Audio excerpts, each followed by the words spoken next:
Glenn Hoddle and Jermaine Genius have been watching on today. Look, Chelsea cruised in the end after a bit of a slow start, but easy going, right to the 90. Yeah, I think they were slow starting, as Gary Cahill mentioned there, but that quality that they've got just came when they needed it. They got the first goal came just as the crowd were getting a little bit unsettled. Newcastle had a few ferries forward. They got themselves in the last third. Probably too many players forward for the first goal. Look, they leave themselves in the end 2v2. Clark should have gone in there a little bit tighter, and so Pedro cannot turn on it. But what a pass this is. This is the quality you're talking about. A good run from Hazard and absolutely perfect.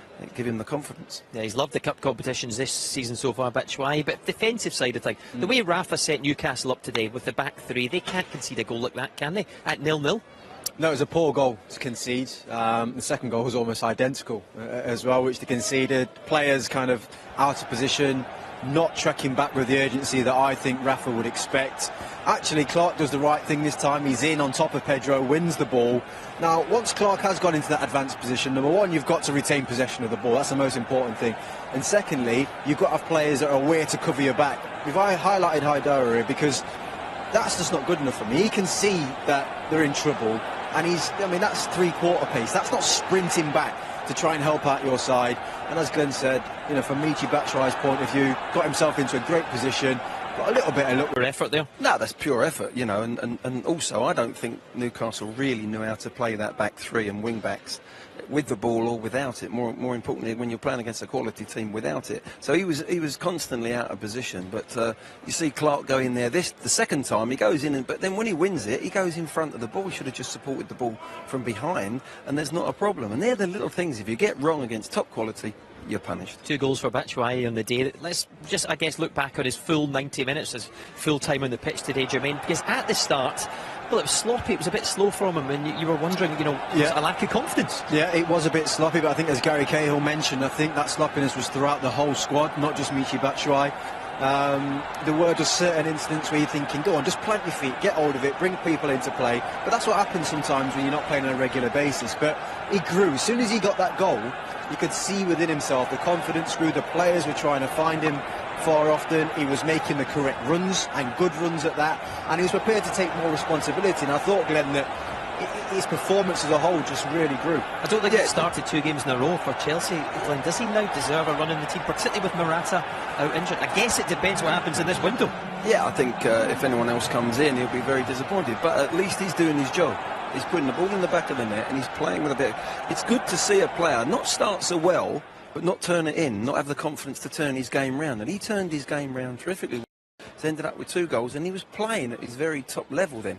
We haven't seen the best of him yet. There's a player in there waiting to come out even more, but he's got to be given the chance. But will Antonio Conte give him the chance going forward? What do you think? Are we going to see a lot of him this season? Is he going to be here after January? He might have to. I think the situation is they're trying to get obviously somebody through the door, but if they don't, then Michy Batshuayi might be somebody he has to really kind of instill that confidence into. And fair play to Batshuayi, because he'd obviously have a good understanding that the manager's trying to bring somebody in and loan him out. And as Glenn said, it's all about attitude then at that point. And I don't think you can ever question his attitude. Confidence sometimes has been a bit low, but he always gives 100%, and today was another example of that. Would you rely on him on a big Premier League game? Well, that's the problem. Against Arsenal, I think Conte, no disrespect, he did well against Brighton. He's done well today. He's done well, particularly in the FA Cup.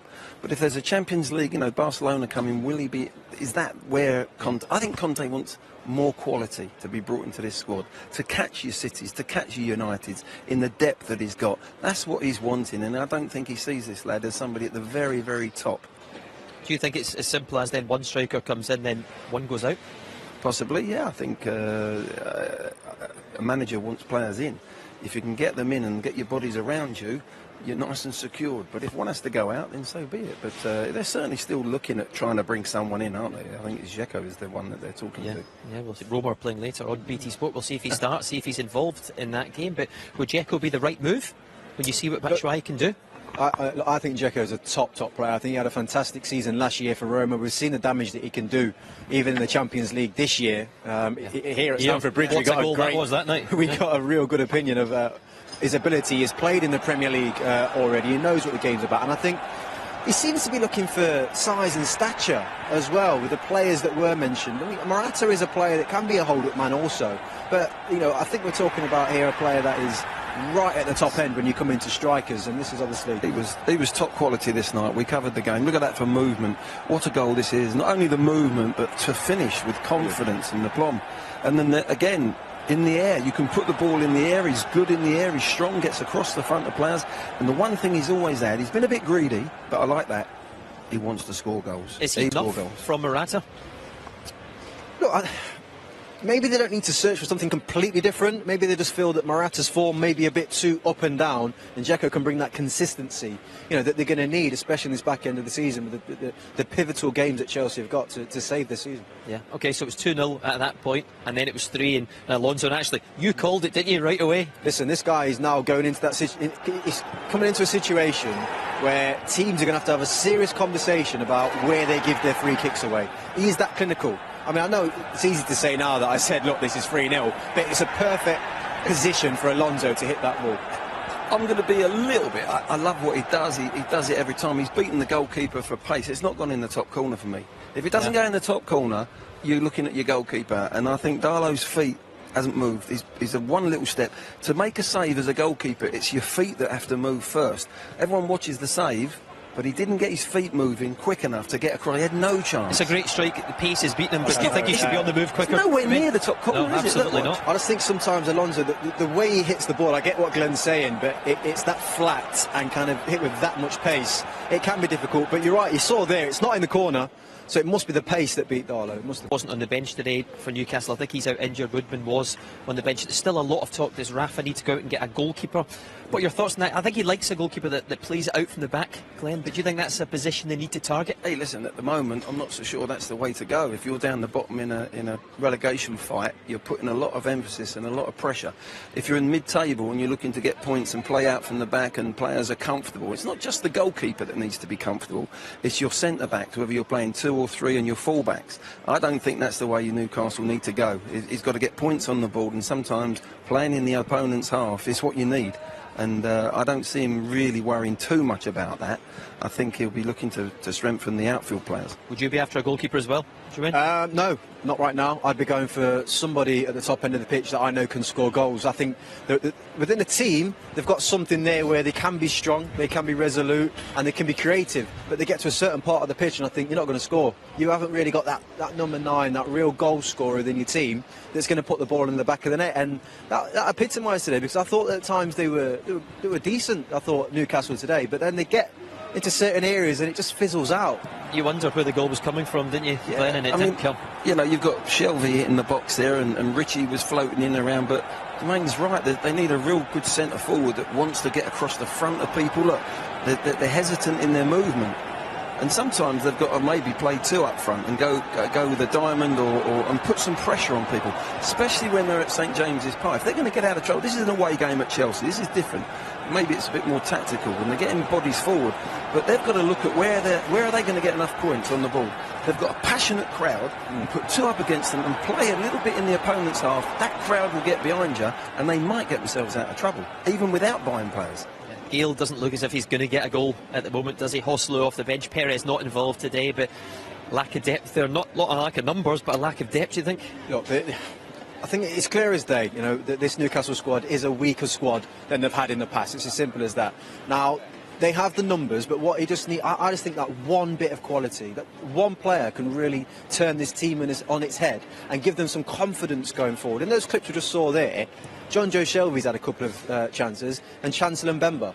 You know, they're your 2 players that have had the best opportunities in the game. No mention of a striker. Yeah. So, you know, and that tells you the story. Getting that kind of player, though, who can make the difference, often costs a lot of money, Glenn. And are they going to spend that in this window when the club's up for sale? Well, at the moment, it's, you know, we're running out of time, aren't they? Without a doubt. They should have done their work a lot earlier, but it's been difficult because of this takeover or not takeover. They need to be in the Premier League if anyone's going to buy Newcastle and take them onto levels where they want to go. But for me, they've got to look at some way of getting a striker in that perhaps they can win a few 1-0 games where he makes the difference and they can hang on and defend.